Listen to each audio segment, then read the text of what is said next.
You are watching The Guy Dawson Show at the World Center of Broadcast Media, WCOBM.com, and I've been speaking with Corintha Tervalon, the queen of all media, about her career prior to being a guest hostess on The Guy Dawson Show and a part of my company and a lot of other things that she's doing in her life. She was a Las Vegas cocktail waitress. And Corintha, when we first started talking about this a few months ago and you were telling me that you wanted to write a book, it reminds me of the guys who have written these books about being a cab driver. Oh, yes. Being a Las Vegas cab driver, I've had friends that have told me some of the most unbelievable stories. And when you were talking to me about that, it made me think about some of these stories that these guys told me about things that they had seen as a Las Vegas cab driver. And I think that for them to get a real idea of what it's like, will you share a story or two that is interesting about things that you saw out there as a cocktail waitress? Oh, absolutely. So I don't want to scare anyone away from gambling, but let's just say that there have been some extremely questionable things that I've seen on the floor in terms of things that you probably, if I told you the real truth about, you wouldn't even want to sit down in one of those seats or touch that machine. I mean, people are just disgusting. Really? Oh, yes. But I won't go into any X-rated stuff. But let's see here. So a good story that I have. Okay. So graveyard's an interesting shift. You see the worst of people. You really do. You see it's not the best. It's the worst of people that you see. I mean, we literally see the depravity of humanity on a nightly basis on the Las Vegas Strip during the graveyard shift. So there was one story. There was one instance in which my friend, another waitress, came to me and she said, "Hey, Corintha, you've got this guy. He's going to sit down in your station. He's really intoxicated. He's really and he's being belligerent about it." She tried to offer him, he was asking her for a drink, and she said, "No, but I could offer you some water, some coffee." She's trying to be hospitable, not and accommodating. That's our job. That's what we do. And he was very clearly against that. He didn't want that at all. He wanted alcohol, just out of his mind drunk. So she warned me because he was going to go sit in my station. That's another thing. If you sit in one person's station and you order a drink, now if they've been gone for a really long time, then I get it. Go ahead and move to a different station and order from a different cocktail waitress. But there's a whole thing with stations and territories with cocktail servers. So, like, for example, there's some cocktail servers that will not serve you if you go to another station because of which area that belongs to. I mean, because they get very territorial. Anyway, but it's out of principle. It's about the money, right? It's about the principle, because we wouldn't want, so say, somebody else comes to my station and orders something, but they ordered something from someone else, the same thing, we look at it as a money thing. Okay, now you're taking my money if you, poach my customer kind of thing. So, so you got to be careful with that. And you don't have anything to worry about with that. We will sort it out ourselves. Anyway. So this particular gentleman, he sits in my station. We have this thing called trick rolled. So trick rolled is basically where these guys, they come to Vegas and they hook up with prostitutes. The prostitutes take them back to their rooms. The prostitutes tell them to take showers, and then while they're in the bathroom freshening up, the hookers take all their valuables and leave.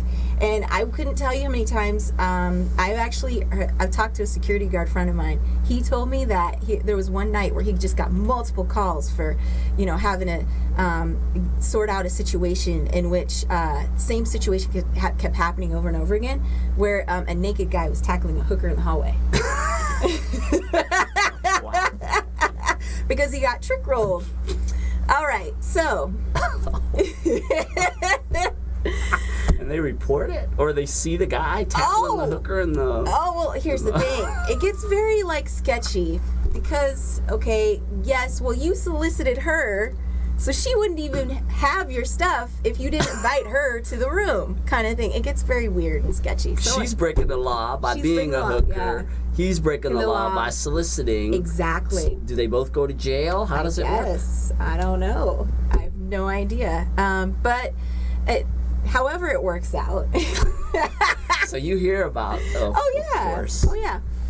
So it was pretty, well, the really sad part about the trick roll thing is that there's married guys who had come out here and they do this. And then they go back home to their wives and their kids. And then if they got trick rolled successfully, then they did not tackle the hooker in the hallway. And she ran away with all her stuff. So then they'll call the hotel to like make a claim to say, oh, my hotel room was broken into, and blah blah blah. They use the hotel as a cover, and they don't want to admit to their wives that they got robbed by a hooker in Vegas. Exactly. So then the hotels are smart. They tell them, hey, listen, we have a policy. You have to file a police report, tell them what happened, and then we have to send all this documentation to your real house address, not a P.O. box, your real house address. A lot of times they won't do it because they know, oh, I can't do that. My wife's going to check the mail. So then they drop the claim. It's crazy. So anyway, that's trick roll. It's a whole other story. So this guy, that's what the explanation of trick roll is, so that you know. There was a gentleman. Don't you come out here and pick up a hooker at a bar because you might get trick rolled. It's true. I've seen it more times than I can count. So we basically, there's this guy sitting in my station. And all of a sudden, these two hookers, they notice that he's highly intoxicated. And they are not very attractive, by the way. You'd be surprised. You think all the hookers are pretty out here? Mm-mm. Anyway, that's a whole other story. So, why would somebody get a hook if you're going to... Well, they're already drunk. They don't care. Oh. They just want to, get their kicks. Right. So, anyway, they ended up, this gentleman... He decided to, he's hanging out with these two ladies, and they're clearly having a good time. He's getting lap dances from the two of them. It's about 5 o'clock in the morning, and here's the thing with Vegas, right? So like, older people tend to get up a little bit earlier in the morning, and they like to have their coffee and gamble. And so like literally 3 feet away from this debauchery happening, right, is like Bacchanalia.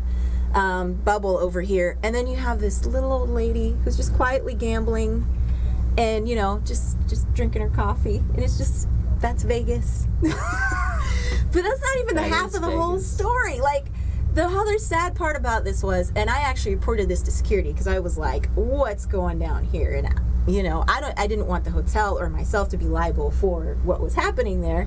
He actually was going to the ATM. I saw him go to the ATM, take all this money out. The hookers are standing right next to him. And I'm thinking to myself, wow, this guy's getting trick rolled right before my eyes. Trick rolled on the casino floor. On the casino floor. Just ridiculous. And they just rolled him for, how'd they roll him? Well, that I don't know. Because then after a while they were gone. So I would hope that he got something for his money. But maybe not. Who knows? I don't know what happened there. All I know is that they were gone, and I was happy because I couldn't even go out to my station in that area. I didn't feel comfortable because I knew that if I went over to where they were, that they were of course going to ask for drinks. But here's my thing: you start asking me for drinks and getting belligerent, I'm calling my manager on you, and then my manager is going to bust you for prostitution, and then you got to deal with that. Right. But it's really sad though, because we have had actually really good bartenders who were actually let go because of this whole system of prostitution here in Vegas, where there would be hookers who would regularly come to certain bars at certain times, the same hookers. And we had bartenders who I guess were in contact with their pimps or with them. And so a guy would come up to the bar, say, hey, I'm looking for some company tonight. The bartender would hook them up. In commission. Yeah. So they ended up, there's several people who have been fired for that. So, pretty sad. Boy, a day in the life of a cocktail waitress in Las Vegas. That's really interesting, Corintha. And again, when you come to Vegas, you see these very pretty women. They're walking around. They are dressed provocatively because that's a part of the marketing strategy, but that doesn't mean that there's not a person underneath. Thank you. There are mothers. It's a costume. Grandmothers. There are women it's a uniform. Yes. We are supporting. I supported myself through college. I knew women who were supporting their sons and daughters with the money they were making from tips. We are people. Please treat us as people. We're going to take a short commercial break, and when we come back, I think we've got Becky Stonebarger with BC, and she's the anti. What we've just been talking about. She owns a wonderful event center here for business here in Las Vegas, and we'll be back in a few minutes with more of The Guy Dawson Show.